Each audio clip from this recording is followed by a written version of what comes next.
All right, hello everyone. So we are now on our demo part, and we have a lot to show you actually because um, we are supposed to show a more advanced example. However, um, it is quite complicated when it comes to, or we find it too complicated for beginners, and we cannot discuss everything with just a little time. Okay, it can't fit in 30 to 60-minute video. So instead, we have come up with a few bits of demo that can, we believe, can help you understand more the topic discussed earlier. And um, here we are going to have our demo regarding uh, um, training a simple neural network. Okay, based on regression. And then later on, we're going to implement that model in a simple ESP32 circuit via Walkly. And then in addition to that, we're going to show you an example of this one. All right, this audio-based activation. Okay. And lastly, we're going to have an example showing how do we store data on cloud, how our a simple robotic system stores data on cloud and accesses data via um, Python code, a simple AI model. Um, and then we're going to show you later. Okay, so first, let's start with regression. Let's talk about regression first. Okay, so we have this data set. This is just a mock data set that I ask ChatGPT to generate. Okay, so in reality, this is supposedly the actual data from the robotic system. Okay, this data set includes left distance, or meaning the um, distance, uh, what do you call that? Distance towards an obstacle to the left. Okay, and or distance towards the left obstacle.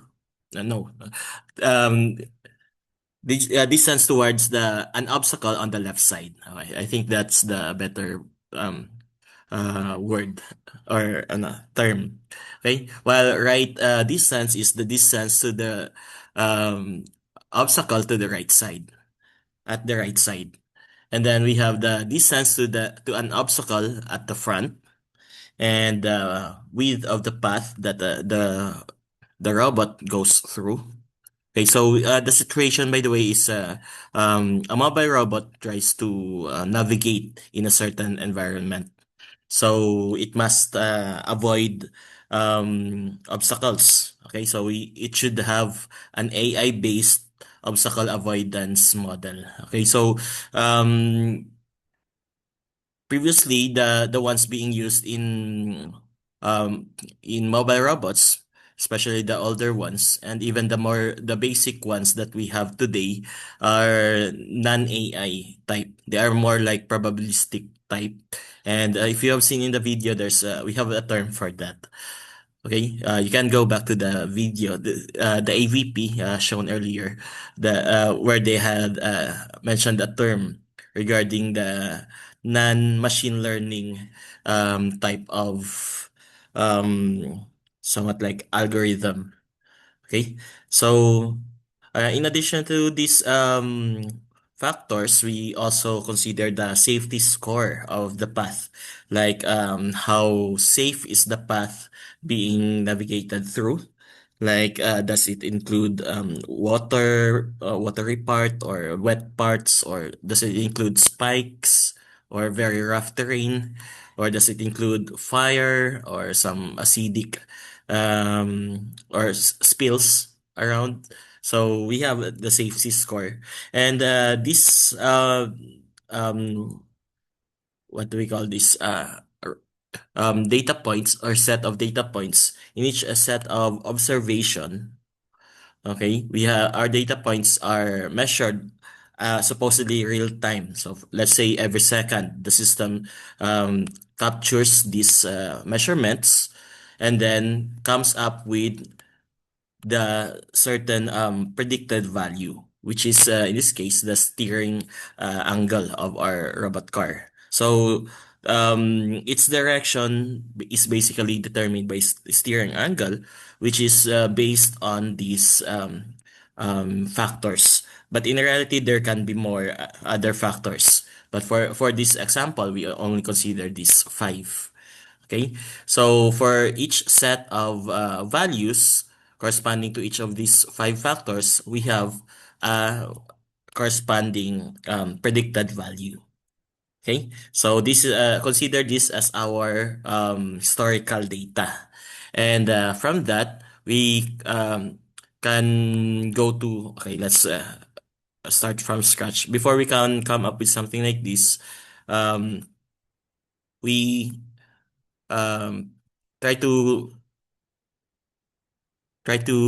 derive this so that you can also try on your own. So for this one, kindly check on YouTube how to install data analysis on your Excel if you want to try this one. Okay, so what we are doing right now is we are trying to create a simple regression model using Excel. And this can be done also using Python, of course, with a more advanced approach. Okay, but for those who are non-programmers, you can understand. We are doing this so that you can understand more about how AI basically works. Okay, so I mentioned earlier in the discussion that the simplest algorithm that we can do is a basic regression, linear regression. So we try this one. Okay, just go to data analysis and look for regression. Okay, and then here we clear these inputs to avoid confusion. Now we have the output Y range. So we have this one.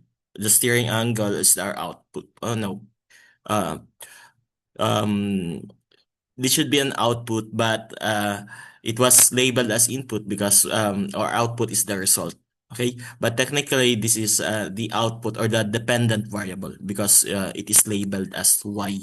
So the dependent variable is this column. Okay, so just click the first one and then um, click Control Shift down. Okay. While for the X range, meaning our dependent variables. Oh no, so sorry. Uh, take two. All right. For the Y range, we are highlighting our dependent variable. Okay, we only have one dependent variable in this case, the steering angle. So just select the first one and then hold Control Shift and then down. Okay, to select them all. Right? Now for the second one, we have the X range, meaning all our independent variables. So just highlight them all and then Control Shift down to select them all. Right? Now, as you can see, we have the labels checked because we included the header. Okay. And then we are now asked for the output range. Um, Okay, we select we want our output to be displayed here. Okay, the regression output. So I just click this box first and then select a portion where I want it to appear. So this one, our output will appear in this part. Okay, so click OK and voila, we have our instant regression model. Okay, it's actually here. Right, so these are our coefficients, but of course, for statistical people, we are one of the things that we look for is the R squared or the determinant or coefficient of determination, which is 0.987. Okay, so that means the factors we considered here take 98.71% of the result of our um, steering steering angle. Okay, so the searing angle is determined 98%, 98.71% of the searing angle is determined by these factors. That's according to our statistical result. But remember, this is just dummy data. So that means it could be different or far different in reality. Okay, so that's a disclaimer, right? Now, for assuming we're okay with this, we're okay with things like the MSE. Um, okay. Our next concern for machine learning aspect is or are the coefficients. Okay, so we have these coefficients as our weights and this one as our bias. Okay, so let's go back to the first one because I'm not going to repeat this illustration. Okay, so I just created a formula that will auto-compute the predicted value, okay, based on our model. So based on these coefficients, okay, we have the bias as 1.15 or negative 1.15. We have the weight 1, weight 2, up to weight 5 as these values. Okay, so when we enter our inputs for each parameter, we have a corresponding output. So we have a corresponding predicted output. Okay, in this case, we only have an input layer and then an output layer. We do not have yet, or we can. This could be our output layer, and this here, this is our neuron or I no no our hidden layer. Okay, so input layer. Okay, I think I should label it input. Okay, bold, right? Hidden, and then the output. Okay. So I think I can share this file with you. Okay, no worries. Right. And then I'll just transfer this. I'll just move this text. Right. So now we have here, in this case, our input layer has 5 nodes corresponding to our 5 factors or independent variables. In our hidden layer, we only have 1 node. That's why automatically whatever the output here is also the output. Okay, I'll just redo the formula.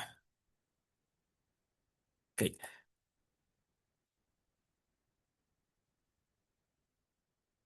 Okay, I cannot redo because this one is not the value of our hidden layer. This is the value of our bias, okay? The bias or the intercept. So again, we have the weights and then the bias here. So um, in the hidden layer, we have a corresponding value, which is the same as this one. So if at this point, at the point here, our our hidden layer has a corresponding value of 10.71 or 72 negative. Sorry. Okay. So at this point, the value of our at this node, the value is 10 negative 10.71, and in reality, it goes through a certain function called activation function. So I just cannot demonstrate it as it is quite too mathematical, too advanced, right? So just remember, there's an activation layer or this value should go through an activation layer before it moves forward this value to the next node. Okay, so um, let me run through again the process. So first we have the input values here, negative 2, 1, 1, 5, and point 0.5. And then they are being multiplied to their um, respective weights. Okay, this 2 will be multiplied to this one, and that will be the value that will enter here. Okay, and then next, this one will be multiplied to its weight, and okay, it will be entered here. Next, this one and this one multiplied together, this one and this one. Okay, this one and this one. So all the products will be added together and then added to the assigned bias to that node.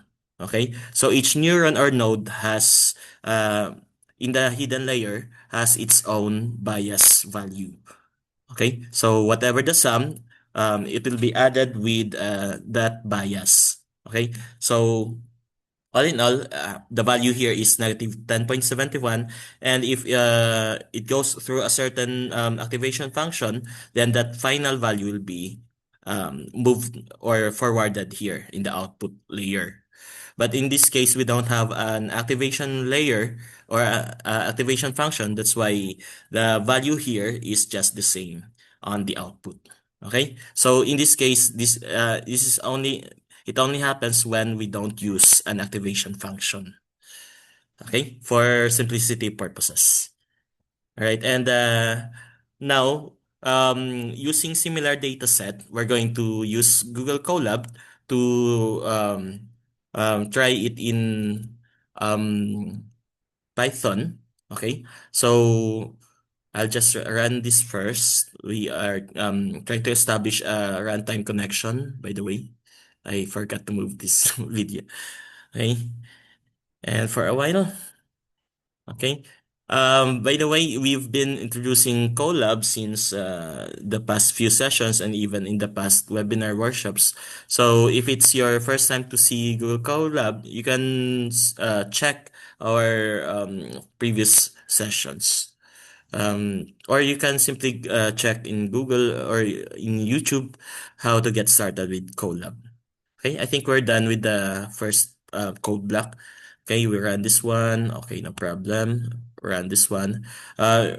Here we state our global variables, and here we are structuring our data frame. Okay, and then we are defining some functions like when we upload and when we have another upload. Okay, and then next we try to run this part. We have the model controls. So this is the part where we train our model. Okay. So this is where we also where we um uh assign what would be our algorithm for this. Okay. So as you can see, we don't have any specific name of our algorithm because we are basically using a simple multiple linear regression. So it's written here. Okay, so linear regression only. Okay, and then we are trying to or the system is trying will try to come up with the best model after this one, and we have a button for that. Okay, when we click the train model button, then we expect to have our model or our regression model established. Okay. Now with our model, we can use this part. We have the manual input to check our prediction or to check the model's prediction performance manually. Okay, so we have a button for that also, where we set some inputs and then click the predict button. Okay, and once we're okay with our model, we have our export. So when we click the export button, here we have the export button. It will generate the corresponding code. Okay, so basically it has this structure and these coefficients will just reflect whatever whatever we have generated here in our training part. Okay, and lastly we have the layout describes our what we see in our interface. Okay, so when we run this part, then we can see the interface. All right. So here we have a simple interface, and then I first button we have to upload our data. Okay, so I have this data set again generated via ChatGPT. So you can ask for ChatGPT to generate dummy data, but in your actual projects, they must be real world data. Okay. Remember, garbage in, garbage out. So if the data that you inputted as training data for your model is not that quality, or does not have a good quality, then you can't expect to have a good performance of your model. Okay, so assuming we have quality data, because that's just dummy data, and this is just for demonstration purposes, then we are good with that. So we now proceed to the train part. So as you can see, since this is a very simple AI model, the training was done in a few, or in a fraction of a second only. Okay, so we have our model rated at 0.9862 or 63. That means 98.63 of our steering angle is determined by um, our determined factors. Okay, these five factors. Okay, determine 98.63% of our steering angle. Okay, now we try our new model. We set some inputs. We can change that um, just like what we had in our Excel. Um, Okay, and then the rest range from, okay, the first three could range from 0 to 5, while this one could maybe about up to 10. But the most important of all, the safety score should be from 0 to 1 only. Okay, so let's try. Okay, in this case, in this combination of inputs, our predicted value is 21.21 degrees. Okay, you can try some other values um, like this. Let's say we have a very close obstacle on the left, and we only have a very narrow path. So let's see what would be the predicted angle. Okay, so in this case, 25.43. Remember, this one happens continuously. In the real application, we have a set of inputs every second, or every half of the second, and then the system has come up with the corresponding predicted angle. Okay, and this change from time to time, actually, depending on the inputted values. Or in the case of the real robot, it depends on the perceived values. Okay? So assuming we're okay with this, because 98.63 could be good in reality, okay, so assuming that's realistic, then we can now export our model. So in some cases, like teachable machine, the model that you can export can be in the form of JavaScript code, or a JSON code, or maybe directly a Python code, just like this one. So this is the exported model. Okay, basically in this case, just a piece of code, or technically a block of code.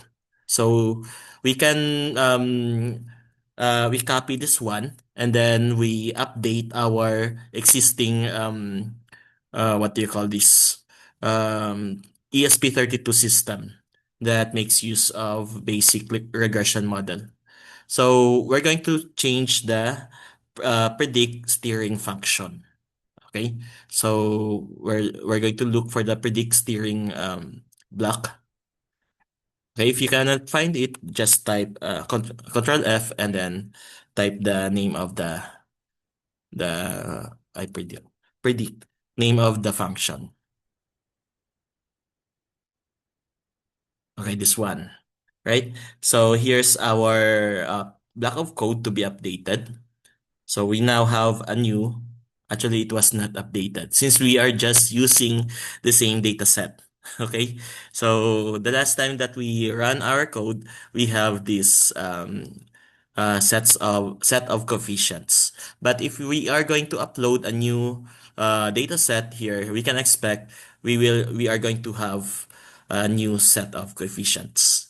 Okay, so if you're not okay with this, just upload a new data set, right? So assuming this one is okay, um, basically when we input our sample data, sample values, let's say the sensors, the ultrasonic sensors or proximity sensors of our robot has sensed the values 1, comma, 1, comma, 1, comma, 2, comma, 0.5. So unfortunately, you cannot see that um, in Walkme, but I typed something here. So if I entered it correctly, then we can have a corresponding angle or value like or result like this one. Okay, so I press enter. No, nothing happened. Okay, again.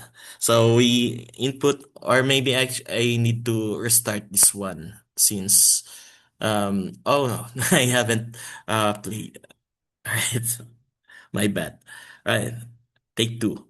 Right. Now we are asked to enter our left, right, front, path width, and safety score values. Okay. So again, let's try. For the left distance, we have 1, and then comma. Right distance, also 1, comma. Right, front distance, we have 2, comma.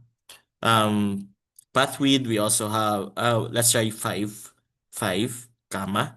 And safety, any value from 0 to 1, so 0.25. So if I entered things correctly, then we can have uh, a result. Okay, like this one. So I'm not sure if you have seen, we had our servo change according to the determined angle. Okay. So first we have a steering angle in terms of radians, and then it's converted into an into its degree equivalent. And then if it's more than 90 or negative 90, the code clamps that angle to whatever is allowable in your robot's mechanism. Okay, in my case, I just maximize the um the scope or the capability of the servo this servo motor, which is from negative 90 to positive 90. Okay, so I'll try again another set. Let's try all ones and then 0.5.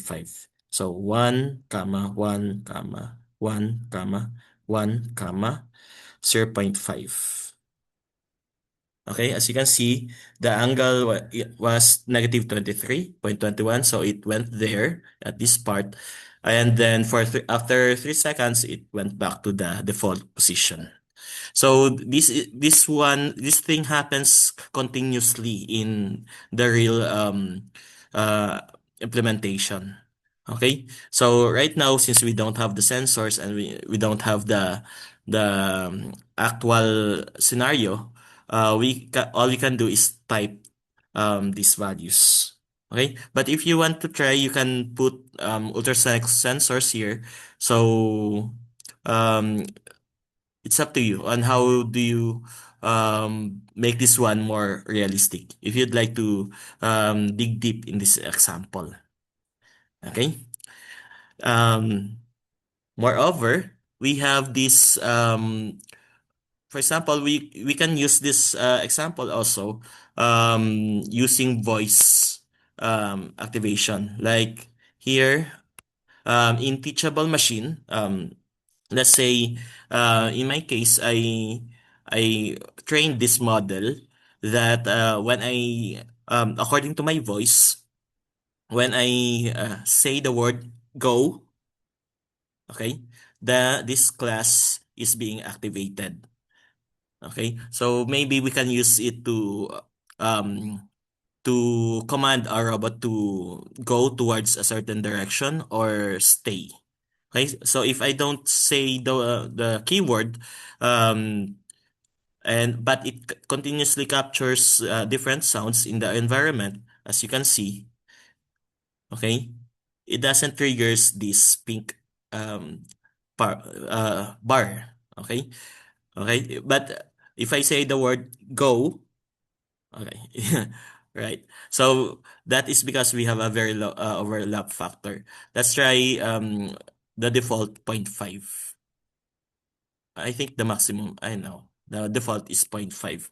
I adjusted that earlier. Okay, so let's try go. Okay, right. So it's more active.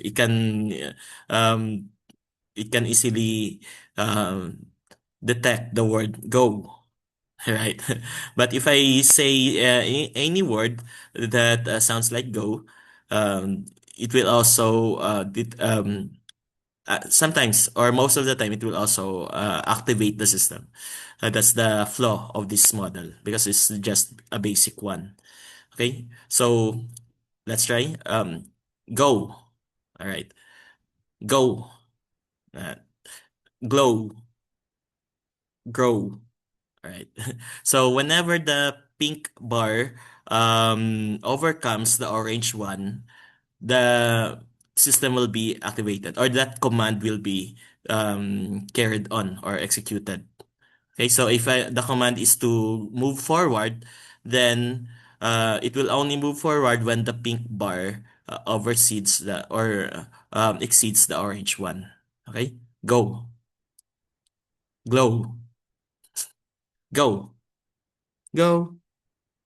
Right. So, but if you want to make the system less sensitive, okay, so that it cannot have false triggers, then you can minimize the overlap factor. Like go, all right, grow, glow. Okay, so it's still quite sensitive. Let's try zero point 0.1 only. Glow, glow. Okay, still, okay, it needs more training because we only have a few data sets. Okay, I'll try again. I'll redo this, refresh. So this will be um forgotten. Okay, I will do again. So first, we are asked to have our background noise and then our Go samples.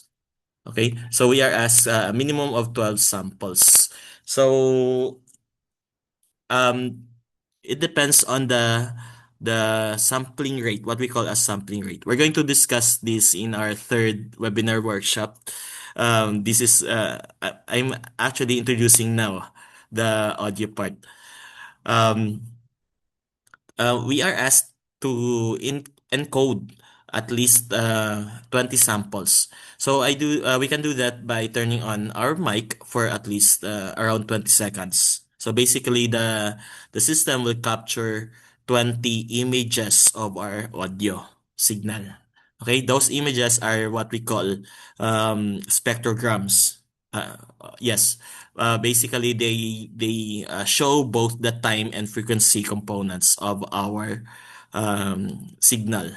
Okay, so this is quite technical, but again, we have a new set of webinar workshop for that, or we have 4 sessions for that in July.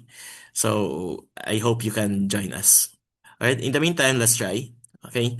So this is the background. Okay. Once I press this, it will record the background sound. So let's try different sounds. Hello, hello, 1, 2, 3. Hey, hey. All right. Hello, hello, hello, hello. Hi, hi. Who. Hey, hey, ho, ho. Check, check this mic. Das mic, das mic, das mic. Check this mic, that mic. Hello. Check, check. Hey, ho, ho. Okay. Right, we are now done with our tonsils. If we're okay with that, we just click the extract sample. So these are the images of our audio data. So they are being studied by our system, and the system will basically get the patterns. Okay, whenever these patterns match with the current one that they are being that is being perceived, it will be classified as background noise. Whereas this one here, we record another audio file, but this time I'll repeatedly say the word go so that we can have more samples um, of our magic word.